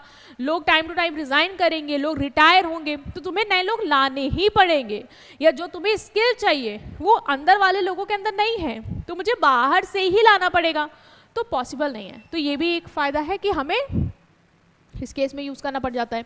हेल्पफुल फॉर न्यू एंटरप्राइज, जो नई कंपनी है जिन्होंने अभी अभी स्टार्ट किया है, जिनके पास एग्जिस्टिंग स्टाफ है ही नहीं, तो वो कहाँ से इंटरनल रिक्रूटमेंट करेंगे, उनको तो बाहर से ही लाना होगा, तो उनके लिए एक्सटर्नल सोर्स ऑफ रिक्रूटमेंट अच्छा है। ठीक है, नेक्स्ट आते हैं हम इसकी डिसएडवांटेज या डीमेरिट के साथ। अब इसकी ऐसा तो है नहीं कि ये फ़ायदा ही फ़ायदा देगी, इसकी कुछ डिसएडवांटेज भी है मैम। अच्छा, क्या है डिसएडवांटेज, तुमको क्या लगता है? मैम पैसा तो खर्च होगा, समय भी लगेगा, और मैम अंदर वालों को नहीं देंगे आप चांस, तो अंदर वालों को भी दिक्कत होगी, ये भी तो एक चांस हो सकता है। हाँ हो सकता है, वेरी नाइस। तो पहला है expensive and time consuming. External recruitment में तुम एड्स चलाओगे, फिर इंटरव्यू लोगे, पैसा लगेगा, समय लगेगा। इंटरनल में क्या था, मुझे पता था ये पर्सन अच्छा, इसको प्रमोट कर दिया, कुछ नहीं करना पड़ा मुझे। बट यहाँ पे तो आपको सारे तीन झाम करने पड़ेंगे, तो फिर लोगों को लगता है कि ये एक्सपेंसिव है और टाइम कंज्यूमिंग है। Frustration among existing employees, current employees को लगेगा कि आउटसाइडर आ रहे हैं और बड़ी बड़ी पोस्ट लेके चले जा रहे हैं, हम तो यहाँ पे ऐसे ही बैठे हुए इतने सालों से, तो फिर वो क्या करेंगे, डिमोटिवेट हो जाएंगे। एडजस्टमेंट प्रॉब्लम, अब नया पर्सन आएगा, कंपनी को समझने में, कल्चर को समझने में, ढलने में भाई उसको समय तो लगेगा। हो सकता था कि पहला पुराना वाला कर लेता तो भाई उतना समय ना लगता, अब कंपनी को तो एडजस्ट करना पड़ेगा, अडॉप्ट करना होगा वर्कर को, तभी हमारा एक फ्लो बन पाएगा। No guarantee of right fit, बेटा कोई गारंटी नहीं होती कि जिसको तुमने हायर किया, इतना टेस्ट इंटरव्यू लेके, वो तुम्हारे कंपनी के कल्चर स्टाइल के साथ बेटर हो ही जाए। हो सकता है वो अच्छा ना कर पाए, देन व्हाट, तब तो तुम्हारी इतनी मेहनत सब बर्बाद हो जाएगी ना। फिर तो तुम इंटरनल करते, एक्सटर्नल पे क्यों हो गए। तो कंपनियों को कभी कभी भाई ये डाउट तो आता ही है कि अगर ना अच्छा हुआ तो इतना मेहनत जो की ना, समय लगाया, पैसा लगाया, सब बर्बाद हो जाएगा। डिले इन फिलिंग वैकेंसीज, समय लगता है, ठीक है। सिलेक्शन प्रोसेस में समय लगेगा, वैकेंट पोस्ट तब तक खाली रहेगी, जिससे क्या होगा, प्रोडक्टिविटी इफेक्ट होती है, कंपनियां का वर्किंग थोड़ा देर स्टॉप रहता है जब तक नया पर्सन नहीं आ जाता, जब तक जैसे सुपरवाइजर है, ठीक है, अब नहीं है, नहीं ये पोजीशन खाली है, अब हम क्या करेंगे, एड्स चलाएंगे, नए लोग अप्लाई करेंगे, उसमें से हम सेलेक्ट करेंगे, इंटरव्यू लेंगे, स्क्रीनिंग करेंगे, मतलब बहुत टीम जाम है, सिलेक्शन में तुम पढ़ोगे, वो सब करते करते समय लग जाता है। तब तक वो पोस्ट खाली रहेगी, तब तक वर्कर्स को कौन सुपरवाइज करेगा, वर्कर अपनी मर्जी से काम करेंगे, तो मेरे प्रोडक्टिविटी के तो चांस है कि स्लो जाए, क्योंकि कोई सुपरवाइजर तो है नहीं उस टाइम पे। तो ये भाई नुकसान तो होता है कि फिलिंग वैकेंसी में डिले तो होता ही है, ठीक है। नेक्स्ट हम आएंगे कि डिफरेंस क्या है मैम, डिफरेंस जो तुमने अभी तक पढ़ा है ना, बस वही है। मतलब इंटरनल सोर्स क्या होता है, जब हम हायरिंग का प्रोसेस करते हैं within the organisation, good. External क्या होता है, जब हम बाहर से करते हैं, वही लिखो, मीनिंग में लिखो, recruitment from within the organisation when employees already working in the company are considered for higher or different post, working or have worked are considered for higher or different post. Recruitment, external source क्या है, recruitment from outside the organization when new employees या when new people, not employees, क्योंकि employee भी थोड़े ना बने, जब वो आएंगे बनेंगे तब बनेंगे ना, so when new people from the job market are invited to apply. Types की बात करो, तुमने उसमें कितने टाइप्स पढ़े, प्रमोशन के थ्रू, ट्रांसफर के थ्रू, एक्स एम्प्लॉय, रिकमेंडेशन या एम्प्लॉयज रेफरेंस, है ना। और इसमें तुम्हारे कितने टाइप हैं, एड्स के through, employment exchange, campus recruitment, placement agency, casual calling, gate hiring, labour contractor. तो ये इसके टाइप है, ये इसके टाइप है, इसकी बेसिस पे डिफरेंस। दूसरा, तुम एडवांटेज के बेसिस पे डिफरेंस लिख सकते हो कि इसमें क्या है, एग्जिस्टिंग स्टाफ को हम जानते हैं, इकोनॉमिकल है, ज़्यादा पैसा नहीं लगेगा, ज़्यादा समय नहीं लगेगा, एम्प्लॉयज़ को मोटिवेशन मिलेगा कि हमको ही प्रमोट कर रहे हैं, ठीक है, बेटर यूटिलाइजेशन होगा, भाई जो एग्जिस्टिंग टैलेंट है उसका बेटर यूटिलाइजेशन होगा अगर वो काबिल हैं तो। यहाँ पे क्या है तुम्हारा, यहाँ पे वाइड चॉइस ऑफ कैंडिडेट है, मतलब बहुत सारे तुम्हें कैंडिडेट मिलेंगे, बाहर से कर रहे हो, यहाँ पे तो लिमिटेड है ना, जितने होंगे उतने ही आएंगे, यहाँ पे तुम्हारा वाइड चॉइस है। फ्लो ऑफ आइडिया, भाई फ्रेश टैलेंट है, नया आइडिया लेके आएंगे, हेल्दी कंपटीशन होगा, जो पुराने वो है भाई पता है ना बाहर से भी हो सकती है, तो बढ़िया करेंगे ताकि उनको ही मिल जाए पोजीशन, ठीक है। और नया तुम्हारी कंपनी है तो तुम्हारे पास कहाँ से एग्जिस्टिंग एम्प्लॉय जो तुम इंटरनल रिक्रूटमेंट करने बैठ जाओगे, तुम्हारे लिए तो एक्सटर्नल ही ऑप्शन है। लिमिटेशन क्या है, रिस्ट्रिक्टेड चॉइस, क्यों मैम, अरे जितने लोग हैं उनमें से ही तो प्रमोट या ट्रांसफर या करोगे ना वैकेंसी फिल करने के लिए, तुम बाहर से थोड़ी ना बुला रहे हो कि तुम्हारे पास लिमिटेड चॉइस नहीं, तुमको बहुत सारे लोगों ने अप्लाई करा है, नहीं ना, तो रिस्ट्रिक्टेड है, कोई फ्रेश आइडिया नहीं आएगा, जो चल रहा है वही चलेगा। लैक ऑफ कंपटीशन, भाई वर्कर्स को पता है हमें प्रमोशन मिलने वाला है, तो कोई कंपटीशन वगैरह तो होगा नहीं उनके बीच में। कॉन्फ्लिक्ट अमंग स्टाफ, हाँ लेकिन ये है कि तुमने उसको प्रमोट कर दिया, उसके साथ के दोस्त को नहीं किया जो 10 साल से लगा हुआ था, तो फिर वहाँ पे दिक्कत शुरू हो जाएगी।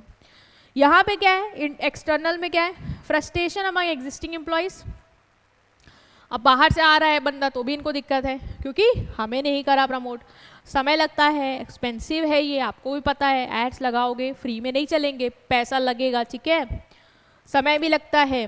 अनसर्टेनिटी, नए एम्प्लॉय की कोई गारंटी है कि अच्छा ही होगा, ना कर पाया काम फिर क्या करोगे, फिर तो तुम्हारी मेहनत बर्बाद हो जाएगी ना। तो ये तुम्हारे क्या थे, डिसएडवांटेज। तो सिंपल था यार, इसमें मीनिंग, टाइप, एडवांटेज, डिसएडवांटेज के बेसिस पे डिफरेंस लिखाना, और ये तुम पूरा पढ़ लोगे तो तुम्हारे लिए यूं होगा ये सब, ठीक। अब हम आ रहे हैं ई रिक्रूटमेंट पे। तुम्हें भी पता है इंटरनेट का ज़माना है, कोई भी चीज़ जो पुराने तरीके से चल रही है या कोई भी चीज़ जो थी आज उसके आगे ई लगा हुआ है, मतलब वो इंटरनेट के थ्रू भी पॉसिबल है। ई बिजनेस, ई कॉमर्स, ई रिटेल, ये सब पढ़ा था ना आपने 9-10 में, सब के आगे क्या लग रहा था, ई, क्यों, क्योंकि ऑनलाइन सब कुछ चल रहा है।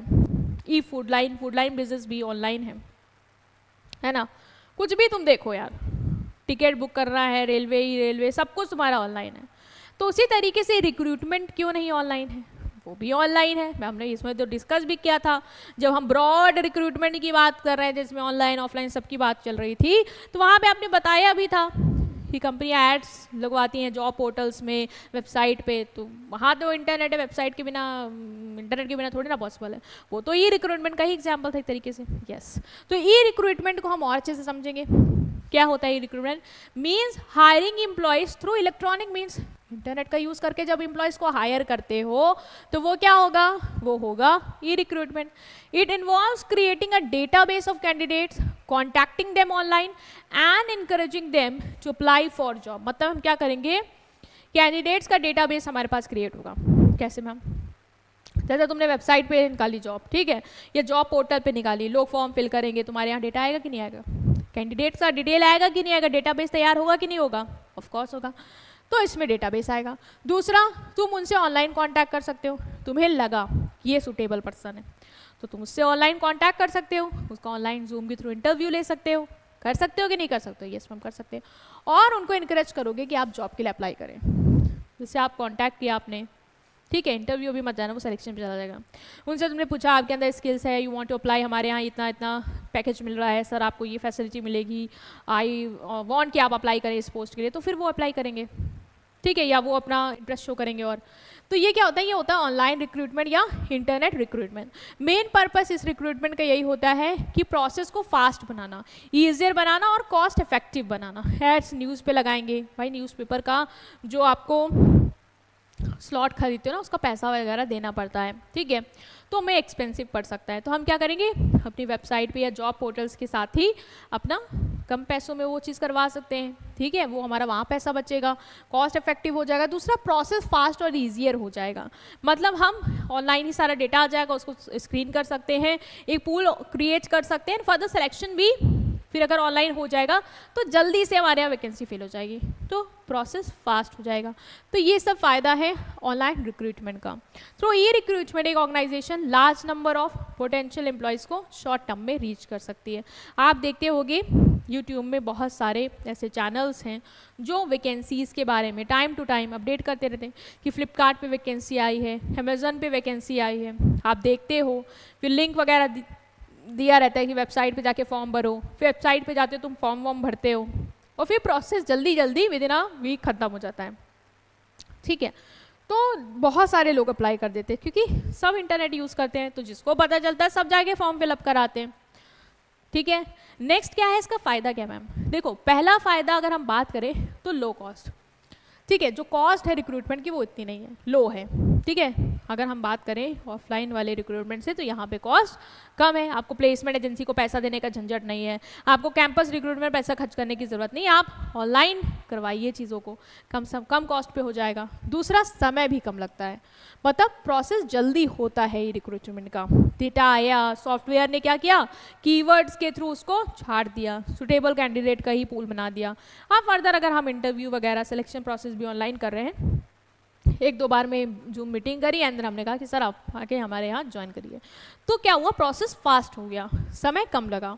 लार्ज रीच, ऑफ कोर्स जिसके पास इंटरनेट है उसको लग रहा है हमारी क्वालिफिकेशन मैच होती है, सब अप्लाई कर सकते हैं। एफिशिएंसी, ओवरऑल प्रोसेस जो है रिक्रूटमेंट का वो एफिशिएंट हो जाता है, जल्दी होता है, ऑर्गेनाइजेशन का काम भी एफिशिएंटली जल्दी वाइंड अप हो जाता है और वैकेंसी फिल होके काम सही तरीके से फिर से चलने लग जाता है बिना किसी डिले के। नेक्स्ट इज ई रिक्रूटमेंट की लिमिटेशन भी है। सारा गेम बेटा ई का है, मतलब इंटरनेट चाहिए होगा। मान लो एम्प्लॉयर और जॉब सीकर के पास, जैसे मुझे हायरिंग करनी है, मैं इंटरनेट नहीं यूज़ करती, तो क्या मैं हायरिंग कर पाऊंगी ऑनलाइन रिक्रूटमेंट के थ्रू? नहीं कर पाऊंगी। तो मुझे भी चाहिए और मुझे अप्लाई करना, तो मुझे भी तो इंटरनेट चाहिए होगा, तभी तो फॉर्म वॉर्म फिल कर पाऊंगी, तभी तो प्रोसेस में आगे एनरोल करा पाऊंगी। तो इंटरनेट इज़ अ पार्ट, तो चाहिए ही चाहिए, नहीं है तो फिर नहीं होगा। अब गाँव में लोग रहते हैं, उनके पास नहीं है इतनी सुविधा, तो फिर क्या वो अप्लाई कर सकते हैं? हो सकता है टैलेंटेड हो, नहीं कर सकते, ठीक। Next is technical knowledge required. तुम्हें टेक्निकल नॉलेज होनी चाहिए, जैसे कि वेबसाइट, जॉब पोर्टल्स, इन सबको कैसे यूज़ करते हैं तुम्हें ये पता होना चाहिए कि जॉब पोर्टल में कहाँ पे सर्च करेंगे, कैसे आएगा, कैसे फॉर्म फिलअप करते हैं। ये सब नहीं आएगा तो तुम कहाँ से ही रिक्रूटमेंट के थ्रू जा पाओगे? फिर तुम्हारे लिए वही है कि CV दे आओ, है ना, और वैसे ही तुम्हारा रिक्रूटमेंट प्रोसेस हो। इनिशियल इन्वेस्टमेंट लगता है, कंपनी कभी कभी अपनी वेबसाइट बनवाती हैं, सॉफ्टवेयर जॉब पोर्टल्स तैयार करती हैं, जैसे अमेज़ॉन का खुद का वेबसाइट है, AWS समथिंग कुछ है, वहाँ पे वैकेंसी वगैरह आती रहती हैं, ठीक है। तो वो सब को क्या पैसा नहीं लगता क्या वेबसाइट वगैरह बनवाने में? पैसा लगता है, तो इनिशियली तो इन्वेस्टमेंट लगेगा, बाद में फिर ठीक है वेबसाइट चल रही है, मेंटेनेंस देना है तुम्हें बस। Lack of personal touch, since सब कुछ ऑनलाइन हो रहा है, तुम्हारा हायरिंग प्रोसेस जो भी है, ठीक है, उसके बाद सिलेक्शन वगैरह सब कुछ मान लो ऑनलाइन ही हो रहा है, तो तुमको वो पर्सनल फीलिंग नहीं आएगी कि हम गए, फिर हमने अपना CV दिया, फिर हमारी वहाँ स्क्रीनिंग हुई, फिर हमें इंटरव्यू के लिए भी बुलाया गया, सिलेक्शन की बात कर रही हूँ, मेरा वहाँ पे डेमो वगैरह हुआ, ये सब तुम्हें वो सब नहीं फील आ रहा, तो मैंने कहा सब ऑनलाइन ही हो गया। तो पर्सनल टच कहीं ना कहीं क्या होता है बेटा, मिसिंग होता है, ह्यूमन इंटरेक्शन लेस होता है, तो तब मज़ा नहीं आता। ठीक, नेक्स्ट इज, इसके भी क्या हैं, 2 टाइप्स हैं। जो तुम्हारा ई रिक्रूटमेंट है, इसके भी क्या है, तुम्हारे 2 टाइप हैं। जैसे तुम्हारा रिक्रूटमेंट था, उसके क्या थे, इंटरनल और एक्सटर्नल, वैसे ही ई रिक्रूटमेंट के 2 हैं तुम्हारा, एक है इंटरनेट और दूसरा है इंट्रानेट। ये भी तुम्हारा इंटरनल एक्सटर्नल के ही तरह है, मैं बताऊंगी कैसे। अभी हम आएंगे सबसे पहले इंटरनेट और इंट्रानेट। देखो 2 मेन सोर्स हैं। पहले हम आएंगे इंटरनेट पे कि इंटरनेट मतलब क्या। इंटरनेट मतलब कि बहुत सारी जो बड़ी बड़ी कंपनियां हैं वो इंटरनेट को यूज़ करती हैं अपनी जॉब वैकेंसीज को अपनी वेबसाइट और जॉब पोर्टल्स में एडवर्टाइज करने में। ऑफकोर्स मैम इंटरनेट का ही यूज़ करती है, मतलब जो पब्लिक नेटवर्क है उसका यूज़ करती हैं अपनी जॉब पोर्टल या वेबसाइट पे जॉब को निकालने के लिए, एडवर्टाइज करने के लिए कि हमारे यहाँ वैकेंसी है, ये डिस्क्रिप्शन है, ये स्पेसिफिकेशन, आप आइए और अप्लाई करिए। ठीक, जॉब सीकर जाएगा, फॉर्म फिलअप करेगा, CV अटैच करेगा और अप्लाई कर देगा। एम्प्लॉयज़ को फिर ये क्या करते हैं, एम्प्लॉयर्स जो भी जिन्होंने भी अप्लाई किया उनको स्क्रीन करते हैं, उनकी एप्लीकेशन को पहले तो जैसे कीवर्ड्स वगैरह सॉफ्टवेयर में रहते हैं कि हमें जैसे टेक्निकल बैकग्राउंड का पर्सन चाहिए तो हम इंस्ट्रक्शन देंगे सॉफ्टवेयर को कि जिन जिन की CV आई उनको गो थ्रू करो और जिसकी CV में टेक्निकल वर्ड है उसको उसकी CV को शॉर्टलिस्ट करो क्योंकि हमें वही लोग चाहिए। ठीक, तो employers can then screen and track this applicant using online tracking system, online software के थ्रू उनको ट्रैक कर सकते हैं। Next is this process save time and efforts for both recruiters and applicant. भाई तुम्हारा समय बच रहा है, सारी चीज़ें सॉफ्टवेयर कर दे रहा है, इवन जो सही कैंडिडेट उसको भी छाट कौन रहा है, सॉफ्टवेयर छाट रहा है, तुम्हें लेके बैठने की जरूरत नहीं है, बहुत ही पता है कि तुम देखो कि ये एलिजिबिलिटी मीट हो रही है नहीं हो रही है, सॉफ्टवेयर से हो गया, वहाँ समय बच गया और ऑनलाइन आ गए तुम्हारे पास, तुम्हें इंतज़ार करने की ज़रूरत नहीं है या किसी पे डिपेंड होने की ज़रूरत नहीं है। सो प्रोसेस जो है वो फास्ट हो गया और समय भी बच गया। ठीक है, तो इसके एडवांटेज क्या है? पहला कॉस्ट इफेक्टिव, तुमने खुद देखा कि समय के साथ साथ पैसा भी कम लगा, मतलब इंटरनेट के थ्रू क्या तुम्हारा तो money as compare to traditional method, campus recruitment करोगे, कैंपस जाना, उसका खर्चा, कैंप्स लगवाना, भाई वहाँ पैसा लगता है। ठीक है, तुम गवर्नमेंट एजेंसी चलो अगर फ्री में कर भी दे, प्राइवेट एजेंसी को ठेका दोगे तो वहाँ पे भी तुम्हें समय लगेगा, वो भी पैसा लेगी ना, तुम्हारा पूरा प्रोसेस करवा रही है। एड चलाओगे तुम्हें पैसा देना पड़ेगा, लेबर कॉन्ट्रैक्टर भी फ्री में नहीं लेबर के कॉन्ट्रैक्ट्स देगा, वहाँ पे भी तुमको पैसा देना होगा, तो उन सब में तुम्हारा पैसा लगेगा। लेकिन यहाँ पे क्या तुमने इनिशियल इन्वेस्ट करके अपनी वेबसाइट बना दी, उसमें तुम जॉब पोर्टल्स में लगा रहे हो या लिंक्डइन इन सब में तुमने अपनी पोस्टिंग का लगवा दिया, तो cost as compare to traditional method तुम्हारी कम लगेगी। फ्री में यहाँ पे भी कुछ नहीं होगा लेकिन कम होगी।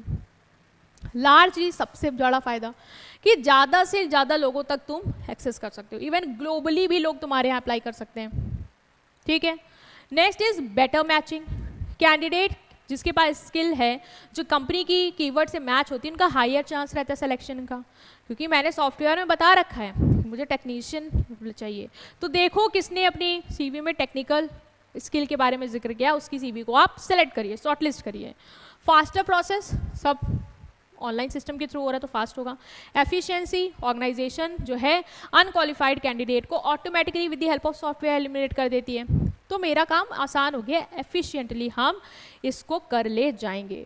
तो ये बेटा क्या है, ये है तुम्हारे क्या फायदे, किसके, इंटरनेट रिक्रूटमेंट के। ठीक है मैम, ऑनलाइन कर रहे हैं तो फ़ायदे तो है ही भाई, समय बच रहा है, कॉस्ट बच रही है, जल्दी हो रहा है, डेटा आ रहा है, सब सॉफ्टवेयर कर रहा है, एफिशिएंट है, सब कुछ फ़ायदा ही फ़ायदा। लेकिन क्या डिसएडवांटेज भी हैं? हाँ, क्यों नहीं है डिसएडवांटेज? टाइम कंज्यूमिंग स्क्रीनिंग है, मतलब checking the authenticity of thousand of resume take time and effort. भाई तुम अकेले ह्यूमन एफर्ट्स लगवाओ या सॉफ्टवेयर लगाओ, अगर हज़ारों लाखों तुम्हारे पास, ग्लोबल रीच का फ़ायदा है ना, तो अगर तुम्हारे पास लाखों फॉर्म आए हैं तो उसको स्क्रीन करने में तो समय लगेगा ही लगेगा। यस मैम लगेगा। तो समय तो इसमें भी थोड़ा बहुत लगने वाला है। Miss talent, some time good talent, good candidates are filtered due to different keyword और फॉर्मेट। मान लो किसी ने टेक्निकल वर्ड नहीं यूज़ किया, कोई और वर्ड उसका सब्स्टिट्यूट यूज़ कर दिया, लेकिन उसको तो बहुत अच्छी नॉलेज थी, वो बहुत फिट था हमारे लिए, लेकिन वो मिस आउट हो गया। क्यों? क्योंकि सॉफ्टवेयर में कीवर्ड टेक्निकल पड़ा हुआ था। तो ये भी एक डिसएडवांटेज होता है ये ऑनलाइन के चक्कर में। लो इंटरनेट एक्सेस, बहुत सारी लोकेशन ऐसी जहाँ पे इंटरनेट की रीच ही नहीं है, तो वो लोग नहीं आएंगे फिर। Less security, it is not always safe और reliable to depend entirely on online. मतलब तुम ऑनलाइन रिक्रूटमेंट पे ही पूरी तरीके से डिपेंड हो, सॉफ्टवेयर फेल हो गया या ये मशीन जो है वो सही सही कैंडिडेट को फिल्टर आउट ही करती जा रही है, तो तुम कैसे डिपेंड हो सकते हो? पूरी तरीके से नहीं डिपेंड हो सकते हो। ओल्डर जनरेशन इशू, कुछ लोग होते हैं जो ऑनलाइन एप्लीकेशंस को नहीं जानते, वेबसाइट को नहीं जानते कैसे यूज़ करते हैं, ओल्ड स्कूल, तो वो तो फिर क्या हो जाएंगे, नहीं अप्लाई करेंगे, उनकी अपॉर्चुनिटी मिस हो जाएगी, क्योंकि तुम तो ऑनलाइन ही करवा रहे हो सारा सिस्टम, तुम्हारे यहाँ वो नहीं आ पाएंगे। ठीक है, तो तुम उनको मिस आउट कर दोगे। नेक्स्ट है इंट्रानेट रिक्रूटमेंट। क्या है मैम? इंटरनेट समझा कि इंटरनेट के थ्रू हम रिक्रूटमेंट कर रहे हैं, ऑनलाइन पूरा प्रोसेस चल रहा है। इंटरनेट मतलब पब्लिक नेटवर्क के थ्रू कंपनी सबको इनवाइट करिए, आइए हमारे यहाँ जॉब है, अप्लाई करिए बाहर के लोगों को। इंट्रानेट मतलब क्या बेटा? यहाँ पे हम सबको, बाहर वालों को नहीं इन्वाइट करेंगे, ठीक है? हम क्या करेंगे, प्राइवेट जो हमारे यहाँ कंपनी में जो एग्जिस्टिंग एम्प्लॉयज़ हैं ना, उनको अपॉर्चुनिटी देते हैं कि हमारे यहाँ क्या करो, जॉब है, इस पर अप्लाई करो। अरे मैम ये तो बिल्कुल ट्रेडिशनल रिक्रूटमेंट के उन दो की तरह लग रहा है। मतलब जो इंट्रानेट है वो इंटरनल रिक्रूटमेंट से मैच हो रहा है, और जो मेरा इंटरनेट रिक्रूटमेंट है वो एक्सटर्नल रिक्रूटमेंट से मैच हो रहा है एक तरीके से, क्योंकि हम वहाँ से बाहर को ला रहे हो, यहाँ से सिर्फ अंदर को ला रहे हैं। ऑफ कोर्स यही हो रहा है। इंट्रानेट मतलब क्या है? एक पब्लिक नेटवर्क है विद इन द ऑर्गेनाइजेशन। मतलब ये ऑर्गेनाइजेशन के अंदर हो ना तुम, तो तुम ऑर्गेनाइजेशन के अंदर के इंटरनेट से कनेक्ट हो।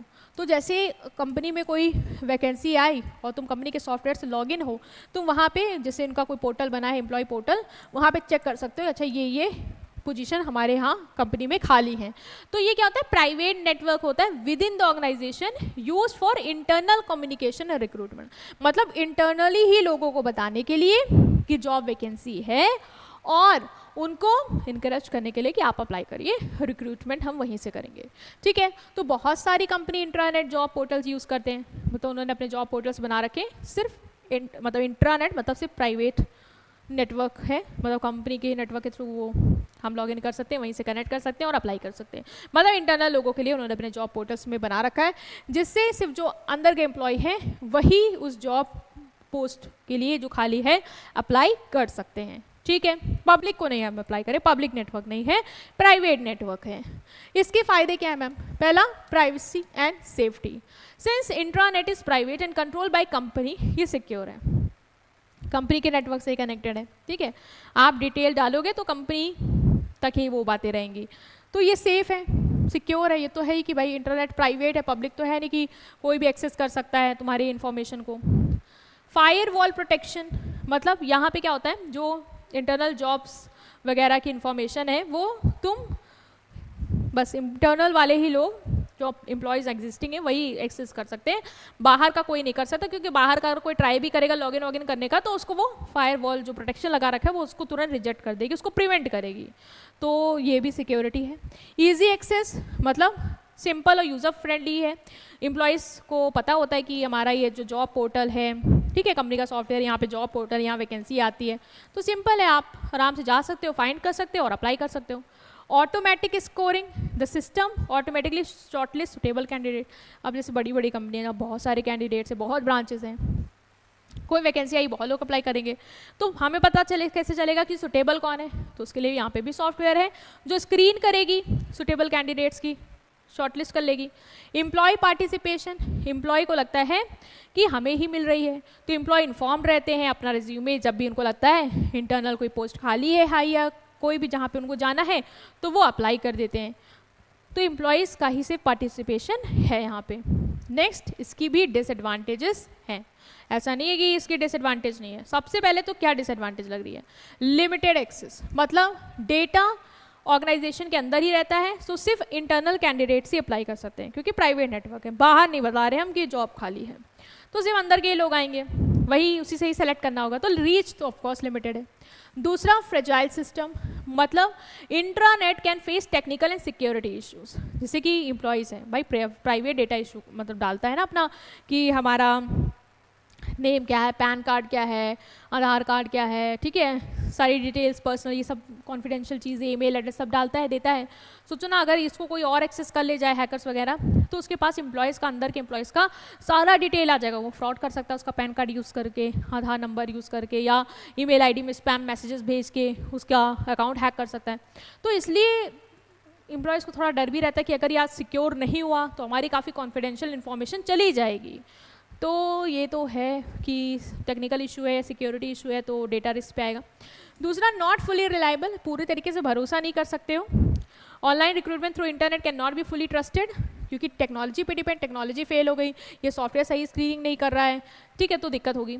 लिमिटेड रीच, जैसे कि वो वर्कर जो वेयर हाउस में काम करते हैं या ड्राइवर हैं, वो इंटरनेट को कहाँ एक्सेस कर सकते हैं, क्योंकि इंटरनेट कंपनी के अंदर ही चल रहा है, ठीक है, आप कंपनी के बाहर चाहिए आप नहीं एक्सेस कर पाओगे, तो कंपनी के अंदर के नेटवर्क से जुड़ा हुआ है वो सॉफ्टवेयर, बाहर वाले लोग फिर कैसे एक्सेस कर सकते हैं। तो ये थोड़ा है कि लिमिटेड रीच है, उन तक ये नहीं पहुंचेगा benefit. Next is preference for face to face, मतलब इन इंडिया बहुत लोगों को ये लगता है भाई एम्प्लॉयर एम्प्लॉय सामने बैठे आपस में बातचीत करें, प्लेसमेंट हो, ठीक है, हमको नहीं ये तीन जाम पसंद कि हम एम्प्लॉय हैं, तुम्हारे यहाँ काम कर रहे हैं और हम तुम्हारे यहाँ इंटरनेट के थ्रू अपने मतलब वैकेंसी में अप्लाई करें।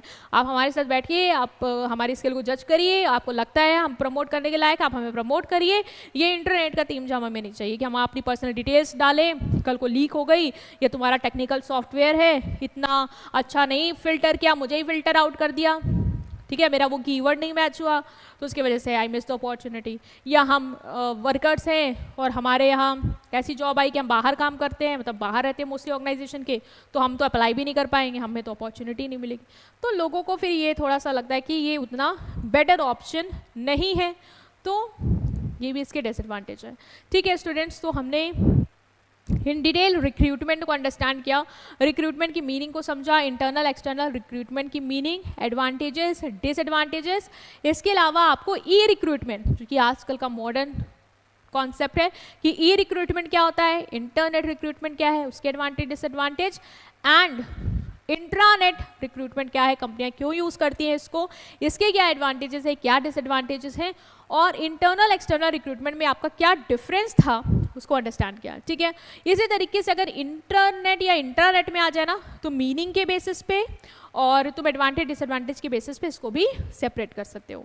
ठीक है, सो अगर आपको ये वीडियो पसंद आई है देन प्लीज़ वीडियो को लाइक करिएगा, चैनल को सब्सक्राइब करिएगा और इससे पहले वाले पार्ट्स ज़रूर देखिएगा, क्योंकि जैसे मैंने स्टार्टिंग में बताया था सारे इस सब्जेक्ट के सारे चैप्टर इंटरलिंक्ड हैं, तो ये भी इंटरलिंक है।